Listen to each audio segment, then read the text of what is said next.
All right, let's talk about something that so many of us experience. It starts really quietly, usually in childhood, but man, does it echo for a lifetime.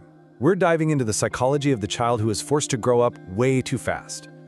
You know that phrase, "you're so mature for your age"? Have you ever heard that? Maybe you've even said it to someone. And it's almost always meant to be a good thing, right? Like a compliment about how responsible or strong you are. But what if it's not praise at all? What if it's actually a warning sign? The first clue that a survival mechanism is kicking into high gear. That phrase can be the quiet little alarm bell telling us that a childhood is being lost. So how does a child disappear? It's not usually some big dramatic event. It's in these tiny, unrecorded moments. A child sees a parent falling apart, struggling with addiction, or maybe just this deep, overwhelming sadness. And this ancient little instinct just takes over. The thought is, if I don't hold us together, we're all gonna fall apart. And right there, that's when the child starts to fade away, psychologically. Suddenly, their whole world shifts. It's not about their scraped knees or their toys or what they feel anymore. No, their new job is to become the emotional thermostat for the entire house. They get really, really good at reading the room, managing moods, and keeping the peace. It means they smile when they're sad, they swallow their tears. They basically become an expert in everyone else's emotions, except their own. And that right there, that's the invisible grief. It's this deep, profound loss for a childhood they never really got to have. And the hardest part? It's a grief that almost no one sees, because on the outside, everyone was praising them for being so strong, so responsible. But the price they paid was their own childhood.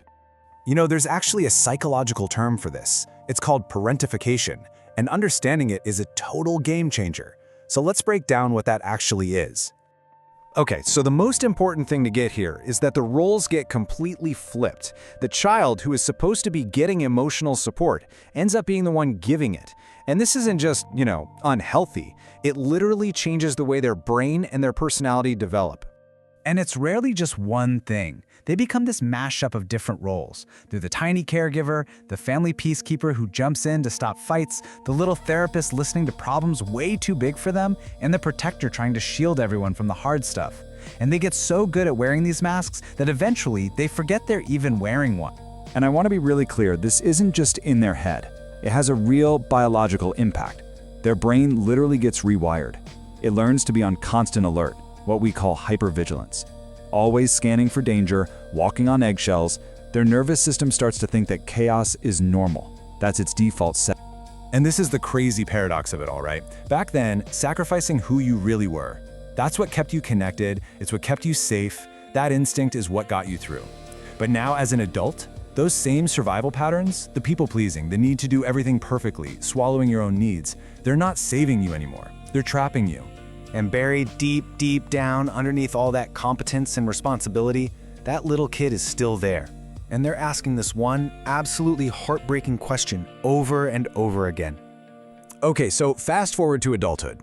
How does all of that early survival training actually show up? Well, the echoes are huge, and a lot of the time, we just mistake them for personality traits. Let's get into some of the most common symptoms. First up is hyper-independence. The lesson you learned as a kid was brutal and simple. The only person I can count on is me. So as an adult, you might be fiercely, almost compulsively independent.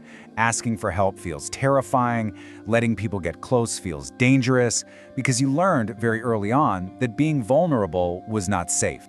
Next, there's a kind of emotional numbness. I mean, think about it.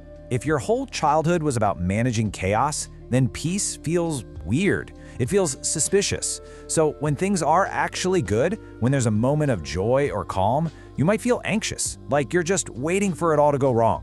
Happiness can feel like a foreign language. And the third big one? A total inability to just rest. If your worth as a kid was tied to what you did, how helpful you were, what you achieved, then doing nothing feels impossible. Rest feels lazy, it feels selfish. And pretty soon you start to confuse the feeling of complete and utter exhaustion with the feeling of success. Now this is so important. If any of this is ringing a bell, being the therapist friend all the time, finding it impossible to set boundaries, always apologizing for having needs, please hear this. These are not your personality traits. They're not who you are. They are coping strategies you learned to survive. And the best part, anything that was learned can be unlearned. So where do you even begin to heal from this? Look, it's not about trying to fix or erase the past. It's more like a journey home. It's about reclaiming all those little parts of yourself that you had to lock away just to get by. Let's talk about what that journey actually looks like. The very first step isn't about fixing anything. It's about witnessing. It's about looking at your past clearly without judging yourself. It means you have to stop telling yourself things like, "Oh, it wasn't that bad," or "Look, I turned out fine."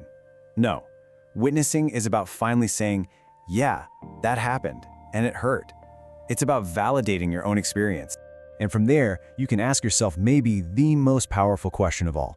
What did that little kid version of me need back then that I never ever got?